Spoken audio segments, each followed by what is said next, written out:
Biden's bust and Trump's boom. That's the focus of tonight's angle. All right, Joe Biden loved to say, right, that America is back when he was president. Well, the truth is our economy was in the basement where he was for most of his term. But now the future's looking bright. Not that the experts predicted it. Heading into that historic government shutdown, the job market was healthier than we thought. The September jobs report's finally here, more than 50,000 more than anticipated. So it turns out to be a pretty good number for the month. More than we anticipated. Wasn't expected.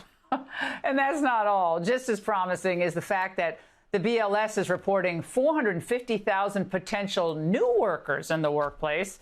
And there's more. After forecasts had predicted a spending pullback by American consumers, that's not what Walmart has found. Their revenues beat earlier estimates by 5.8% to $179.5 billion. Wow. And the Wall Street Journal's James Freeman writing, the Trump economy appears to be cooking. The Federal Reserve Bank of Atlanta has just upgraded its estimate for real U.S. economic growth in the third quarter to a robust 4.1%, follows the second quarter in which the U.S. economy grew by 3.8%, a strong rebound from a first quarter in which the economy shrank by 0.6%. A top energy executive told me today that he expects the economy to be on fire next year, as AI data centers are building out, the energy infrastructure and new factories breaking ground. A sentiment that the Trump Commerce Secretary Howard Lutnick shares. You can't invest $3 trillion a year without driving our GDP off the charts. You're going to see 4s, you're going to see 5s, and you're going to see 6% GDP growth. If that's anywhere near accurate, the sky's not falling. The sky's the limit. Of course, the Trump administration is acutely aware of the layoff picture with tech, startups, Amazon shedding thousands of jobs, and they're talking about the affordability issue seriously. Young people are pessimistic, and that's not good, especially going into the midterms.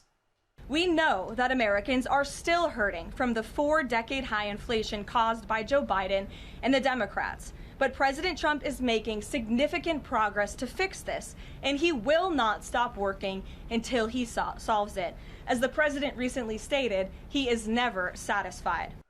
But of course, no amount of positive news will stop the doomsdayers from hoping for the worst. After downplaying skyrocketing inflation under Biden, they dismiss any sign of a strong economy under Trump. This economy is not good. Costs are still high. Inflation is still high. Donald Trump has steered our economy straight into an iceberg, and the SS Trump is sinking before our eyes. Given how poor the economy under this administration is doing, I think we see 22 states in recession. Wait a second. Did Schumer talk about an iceberg? If there's an iceberg out there, it's where Schumer's reelection plans are headed. Now, the key here seems to be keeping the focus on American industry and American workers. Biden and Janet Yellen didn't care about either, but JD gets it. Almost all of the net job creation in the United States under the Biden administration went to the foreign-born. Now, of course, some of those people are illegal immigrants. The best thing that you can say about the Trump economy is that American jobs are going to American workers for a change, and that's the thing that I'm proudest about with these numbers. Of course, there's no one more optimistic about America's future than the president himself. We have more jobs right now than we've ever had in the history of our country. Those are big numbers. You know, it's like crazy. It's just a great stat. More jobs today than we've ever had in the history of our country. And we're going to be producing a lot more are coming. Now, did you ever hear the previous occupant of the White House speak about the future of America and our economy that way? I don't remember. And that's the angle. Sometimes tragedy brings people together. Today, Kamala was reunited with AutoPen. They were spotted together at Dick Cheney's memorial service, and you could feel the tension in the pews. Biden walked in, and immediately it got awkward. The big guy was looking down and around, everywhere but at his former VP. Kamala was waiting for a hello, an acknowledgement, anything. She was like, man, he really is old. He forgot who I am. But Biden put his arm out and shook her hand and said, nice to see you, Kamala. That's it. That's what a lip reader told the Daily Mail. Dr. Jill said he wasn't ignoring you, baby girl. Relax. Harris was wagging her finger. I know he wasn't. I was thinking you're going to look at me, but he didn't. And where was Doug? Probably at spin class, breaking a sweat and taking a schwitz. During the funeral, Kamala and Jill barely talked. The doctor broke the ice, but it didn't look that friendly. Remember, Jill was anti-Mamala from the jump. She called her husband racist. But she was loyal to Joe. She didn't throw him under the bus. That was Barack and Nance. Even though everyone wanted her to, they still do. Kamala, 2 days ago, was still defending the big guy. I feel like it was incumbent upon him to say to you, you go do what you need to do. If you need to throw me under the bus on a few things, you go do that, because we got to beat this mother. And instead, he did the opposite of that. I just have to be very candid. For the sake of my own well-being and sanity, that's not where I'm focused. Kamala wrote a gossip book trashing Joe, and she doesn't want to talk about him anymore on her book tour. Biden must have gotten to her. He's all ego. He said from the start that Kamala couldn't win, and he still thinks he would have won if Barry hadn't staged the coup. Biden's inner circle says it wasn't Joe who needed an IQ test. It was the Democrat Party. I thought the Democratic Party lost its mind. That's what I thought. The Democratic Party lost its mind. What do you mean by that? What I mean by that is I thought that Joe Biden was the best candidate. I thought he was the most likely person to be elected president. I thought he'd be the best president. On the day he got out of the race, he was behind Trump by 3 points. I thought it was disloyal. I thought it was an act of betrayal against the president. Good thing Barack Hussein Obama wasn't there, or else the church would have blown up. A few weeks ago, Barack and Joe snubbed each other at Cafe Milano. It was the snub heard round the world. Where's Barack? Where's Michelle? This is Michelle's third straight no-show. She snubbed Jimmy Carter's funeral and the inauguration and blamed it on scheduling conflicts. The only thing Michelle's been busy with is her podcast. She's out there calling the country sexist, said America isn't ready to vote for a woman, told us we need to grow up. But she can't spare a few minutes to pay her respects? She must have known Nancy was going to be there. Nance has been talking smack. I respect her, and I know that view is one that we all are saddened by, but I think we have to change. The fact is that I've heard every excuse in the book. I thought the American people were much more ready for a woman president. Just the thought of it's so exciting, and the message it sends to the world. Nancy isn't alone. Stephen A. is saying, don't you point your finger at us, girl. Didn't we just see Abigail Spanberger win in Virginia, the gubernatorial seat? Isn't Kathy Hochul the governor of New York? Am I missing something? Don't look at this country and point to men and act like we wouldn't vote for you. Yes, we would. Yes, we would. Run, Michelle, run. Remember, Stephen A. wasn't happy when Barack wagged his fingers at the base. Now the Obamas are back at it, calling him sexist. Nancy has more beef, and she's letting it all out. She's fuming at Hillary. Why go now? Why did I retire? Yeah. Well, I've been eager to sort of go into another phase of life for a while. I thought Hillary Clinton was going to win in 2016, and the Affordable Care Act would be intact, and our country would be in great hands. She was so qualified, and then that didn't happen, so we had to stay to make the fight. Look at it this way, Nancy. You stayed in office for 10 more years and made $100 million. I'm sure Paulie P. has no regrets. I guess Hillary's the reason Pelosi has such bad TDS. And it's not looking great for Nance. It's starting to spread to her bones. You said that President Trump was a vile creature, the worst thing on the face of the earth. Do you think he's different now than he was in his first term in terms of his abilities, his leadership? By the way, I said that as a euphemism. I could have done much worse. You could have done worse. You could have said worse. Yeah. Every day, your chances of surviving this terminal case of TDS get worse. Donald Trump is the worst president of the United States for America's children. The worst president American children have ever had. President Trump is the biggest con job in American history. It's not just Nancy losing her mind. Chronic TDS is plaguing the whole party. First of all, you. You to the highest order of you that you can be. Don't you ever ask me about that, you. And second of all, your guy hosted a live golf tournament in the shadow of the towers with the Saudis and palled around with them. So again, let me repeat myself. Yahoo. When most people suffer from an affliction, their doctors tell them to cut out the cause. But if you're in politics or the media, you can't cut out Donald Trump.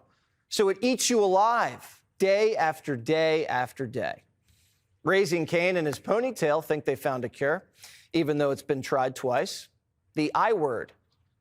In these times of challenge and controversy, we stand for the remedy that can make the difference and maintain the democracy, and that remedy is impeachment.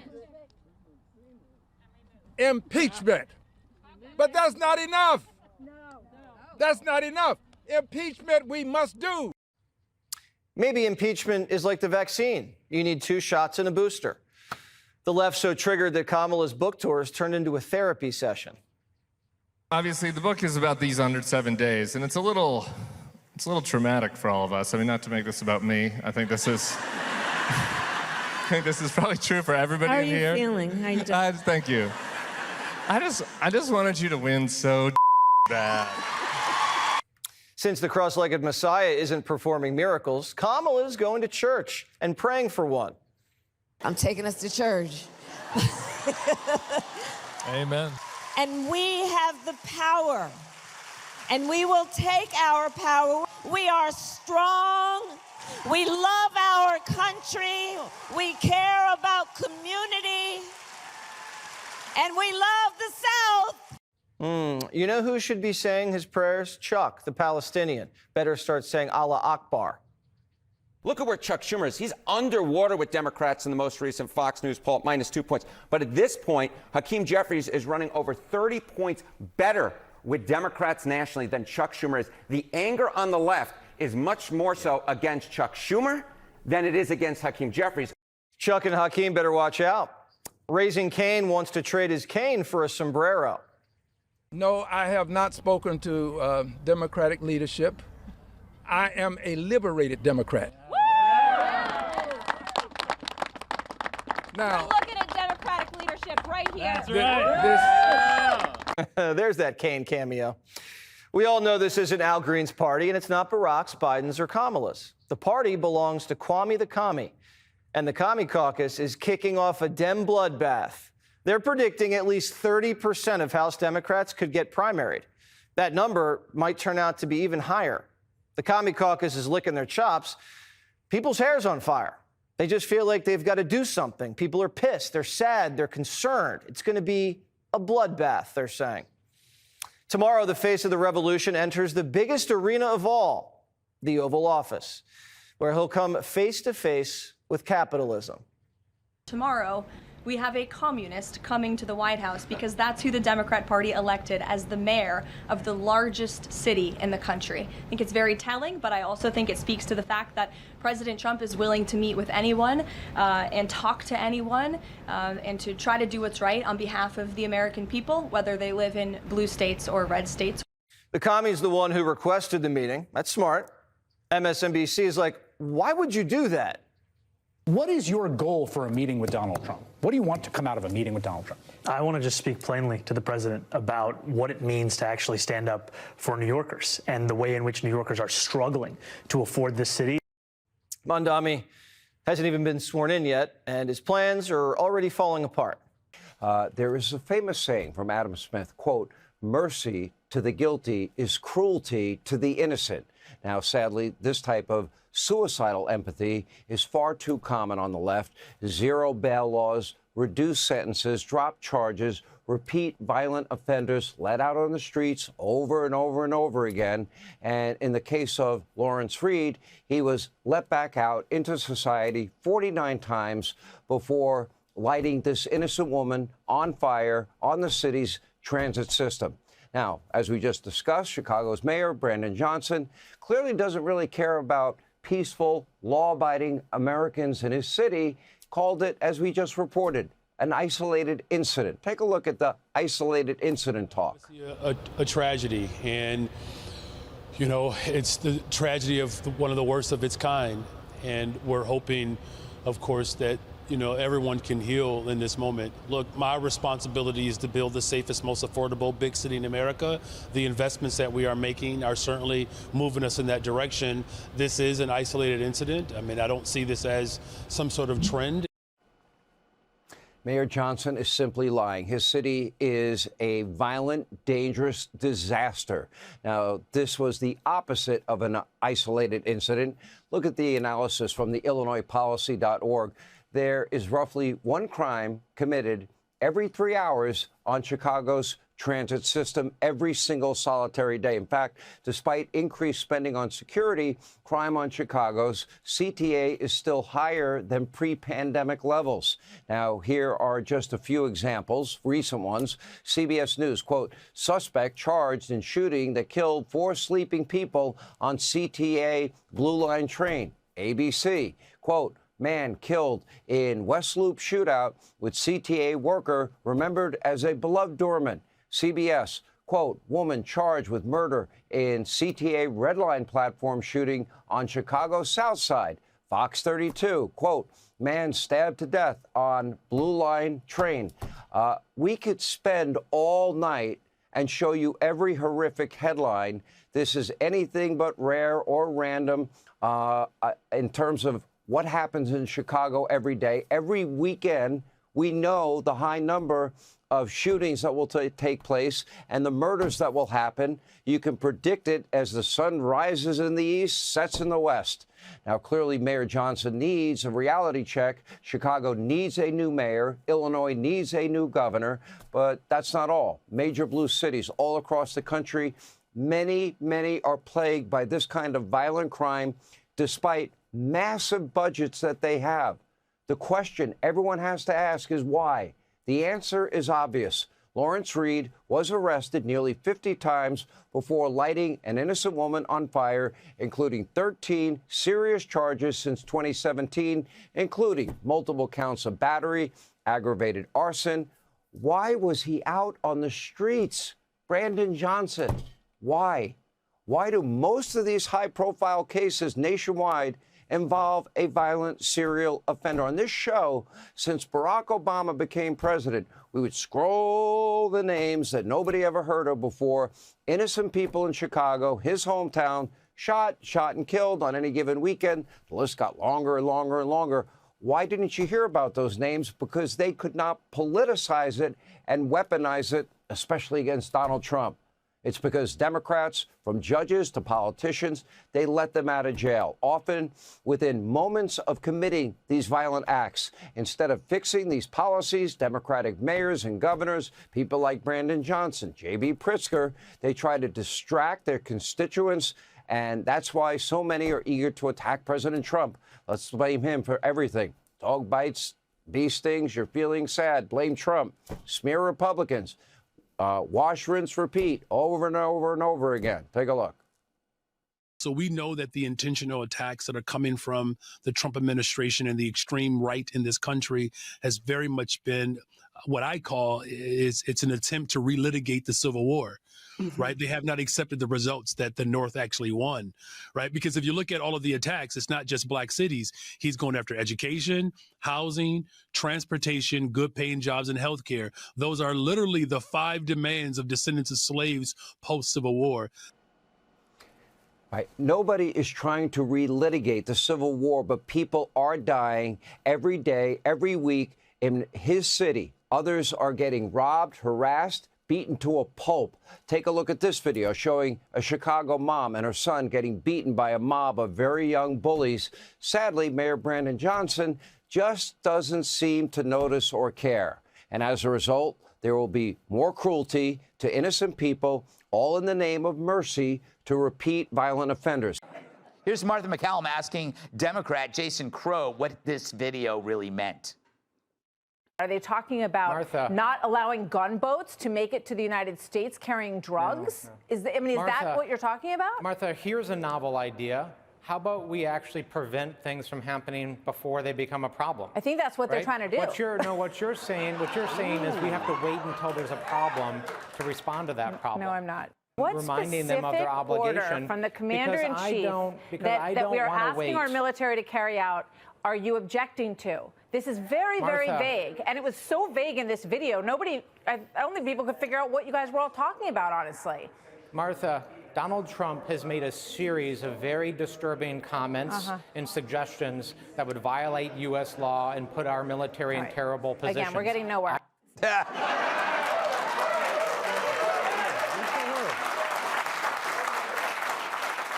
So let me ask you, who would you rather follow into combat, Martha or that guy? To be fair, though, I think most men would follow Martha anywhere. But that's the type of vague answer that doesn't even work at beauty pageants. Next time, Crow should do it in a swimsuit. But every one of these dopes is advocating something that won't cause them pain. Slotkin won't be dishonorably discharged. Kelly won't be court-martialed. But those still serving, they're the ones who will take the heat if they take the videos seriously. But worst of all, think globally. It's nuts that none of these people stopped and thought, maybe this isn't a good message to send to our enemies. Talk about subversion. So if you hear later that one of our guys flips over to China or Russia, remember the 6 Dems urging them to fight Congress's battles for them. It's advice given from the comfort of their Washington offices that they can now drive home from without getting carjacked because someone followed Trump's orders. Let's welcome tonight's guest. As a former sports reporter, she's covered more athletes than Icy Hot. Host of the Michelle Tavoya podcast, Michelle Tavoya. For Thanksgiving, his family is thankful he's not there. Actor, writer, and comedian Jamie Lissow. She's the girl next door if you live next door to a soup kitchen. New York Times bestselling author and Fox News contributor, Kat Tim. And on Thanksgiving, old ladies request that he bring the dark meat. Former NWA champion, Planet Tyrus podcast. You know, if they didn't like it so much,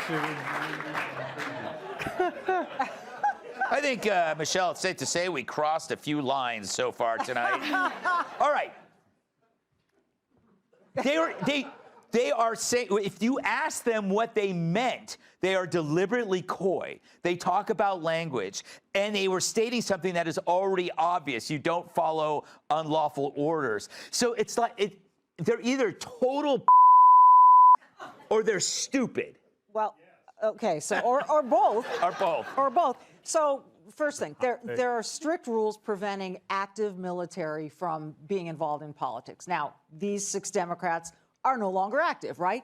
But they are using their military credentials, their bona fides, to deliver this message. And if it was truly a good faith, honest, legitimate message, why were none of the 10 Republican senators who also served involved in this effort, like Joni Ernst or Tom Cotton or whatever? Because it's not a military good faith message, it's a political one. Second, the language, you heard him say, the line, the threat to our Constitution is coming from right here at home. That is the kind of BS that gets guys to shoot at Charlie Kirk and to take out comparatori while trying to kill Donald Trump. That's the Gestapo, Hitler, authoritarian kind of language that leads to that crap. And finally, the goal here. Jason Crow told Martha McCallum, there's an interesting fact. Military members are really smart. You don't think they can handle a reminder? They are trained for this. Well, if they are trained for this, then why the hell do they need a reminder? Yes. There was no intent here to remind anyone. This was purely to gin up fear, to, you said, sow chaos, alarm people, stoke anger, and yeah, I bet this played real well in Russia. Thanks a lot, guys. Yeah, you know, Jamie. Oh, thank you. Thank you. I'll try to get past Jamie really quickly. There's something really like high school girlish, passive aggressive about this. It's like somebody who comes up to you and says, "Hey, Jamie, you look better than you did yesterday," and then they just walk away. It's like they're It's like this weird insinuation without saying what they really want to say. Yeah. You know. Very vague. I thought Heather did a great job in that interview, but I haven't heard people talk over each other like that since when I was getting married and they go, "Speak now or forever hold your peace." Did you call her Heather? Was that the interview? What did I say? Her name's Martha. I guess they all look alike to you, right? I thought Martha Heather did a great job. I guess you don't learn people's middle names, Greg. I saw Heather, and by the way, that video just overall was the production budget. Yes. $0. Yeah. Didn't it look like a video when they go like, "Hey, we're all saying happy birthday to Greg, record a video"? It was just, I'm just tired of all those videos where everyone says a word of the same sentence. Just stop it. Just say your own thing. Who started that? And can they be executed? I don't know if I feel like executed might be a little strong arm, but what if we put him in like an electric chair, but then I just got behind him and I was like, bzz, bzz, then you know what I mean? That's a great prank. Or like a firing squad, but it just says bang when it comes out. What an insane message. The Democrats are like, "Hey, remember how we shut down the government and we didn't pay you for 40 days? Here are some ideas of how to get fired." Yeah. Like, it's insane. It is the worst advice ever, Kat. Okay, so I was thinking about, so Trump responded and he said sedition, it could be punishable by death, which is true, but he never mentioned them. And so they jumped to the conclusion thinking it's about them because they know they basically encourage sedition. Does that you follow that? Yeah, I disagree. I don't think that those were helpful comments. No? No. What is your problem? Are you not a patriot? No, I'm a huge patriot. I'm a huge patriot. So that's why I stand for freedom of speech. Yeah. I would also not give this video quite as much credit as you gave it in saying that you're concerned that people are going to maybe flip over to China or Russia because of it. I just don't think it was that convincing of a video. Like you said, it didn't really say much. What was it trying to say? So I think that they're all well aware that nothing is going to actually result from this. No, I don't think that they think for a second that someone's actually going to defy orders because they made this little video with like the little like whatever ringtone in the background. But that only could mean that it's a virtue signal. It could only mean that they're just doing this to say, "Look at us and how we're standing up against this." And that's because unless they think it's going to affect policy, which there's no way they think, they did it as a virtue signal. Tyrus, who do you think put this together, and why did they put it together? Is it a psyop? I feel like this Jason Crow guy put this together. You know, you would think him being a Democratic lawman with a last name Crow, he'd be a little more accepting. He'd want to tote the line and be everybody's friend. "Hey, I'm not that Crow. I'm here to tell you, let's all get along." But no, he's trying to be that Crow guy because this is something that the uncool kids like, "Yo, if we made our own music video, people would start like, we're the stars. If we all get together and remix it, who knows how to do the thing when we all say the same words at the same time?" And they're like, "Yeah, I can do that video." And they put that video out there, and they cannot believe that no one liked it. They're absolutely shocked. That is their best work. That is their moment. They were expecting an Emmy. They were expecting people to come up to them and be like, "When you said it was my right not to, like, you had me here and here." I realized why that guy was able to be such a great astronaut. If you show look how small his head is. That is like the perfect head for a space helmet. You know, or that could have been the results of the moon's gravitational pull. Heard he's very sensitive about that. He is a great-looking astronaut. Just that, but it does bother me, virtue signal or not, that this is dangerous. I mean, what do we live by? Persuasion, the repetition of messages. That's what got Charlie Kirk killed. Saying like Trump is going to cause some kind of unrest. But that's been their recipe this entire 10 years that we put up with. They just say stuff and hope it picks up. And they'll say something else. They just throw it in the wind and see what catches on the clothesline. By the way, Greg, you're right. I heard he was the last astronaut to get hired for that mission, and they only had one tiny helmet left. Yeah.